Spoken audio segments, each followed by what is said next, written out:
மாறுவதை புரிந்து கொள்வது. என்ன பிரச்சனை? மாற்றத்தை நாம் புரிந்து கொள்வது இல்லை. உறவுகள் மாறிக்கொண்டே இருக்கும். 5 வயசுல பையன் சொல்லுவான், எங்க அப்பா தான் சூப்பர் அப்பா. 5 வயசு. 10 வயசானா சொல்லுவான், எங்க அப்பா நல்லவரு, அப்பப்பா கத்துவாரு.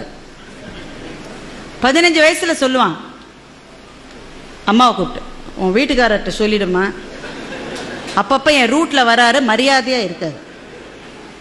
20 வயசானா பையன் சொல்லுவான், எப்படிமா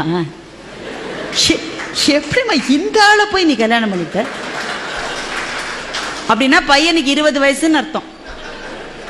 30 வயசானா பையன் சொல்லுவான், சார் நான் எங்க அப்பாவோட பேசுறது இல்லை சார், நான் என்ன செஞ்சாலும் தப்புங்கிறார் சார், அவரோட நான் பேசுறது. அப்படின்னா பையனுக்கு எவ்வளவு வயசு?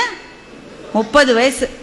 அதே பையனுக்கு 40 வயசு ஆயிடுச்சுன்னா அவனுக்கே அப்ப குழந்தைகள் இருக்கும். அப்ப சொல்லுவான், எங்க அப்பா கத்திக்கிட்டே தான் இருப்பாரு, ஆனா பாவம் நல்லவருன்னா அவனுக்கு 40 வயசு ஆயிடுச்சுன்னு அர்த்தம். அவனுக்கே 50 வயசு ஆயிடுச்சுன்னா சொல்லுவான், அந்த வறுமையிலேயே எங்க அப்பா எங்களை எப்படி வளர்த்தார் தெரியுமா, மை டாடி இஸ் கிரேட்.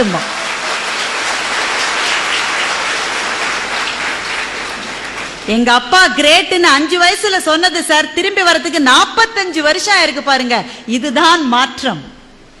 இந்த மாற்றம் உறவுகளில் உண்டு, நட்பிலே உண்டு, வாழ்க்கையின் செல்வ நிலைகளிலே உண்டு. எல்லாத்திலையும் மாற்றம் வரும்.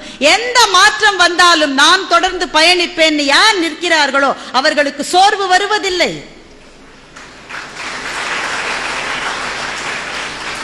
மாற்றங்கள் இருக்கின்றதே, அது நதியிலே கலக்கின்ற கழிவை போல. எந்த கழிவு கலந்தாலும் ஓடிக்கொண்டிருக்கிற வரைதான் நதி. கழிவு கலந்துட்டாங்களேன்னு அது நின்று போச்சுன்னா நாற்றம் பிடித்த குட்டையாகி விடும் அது.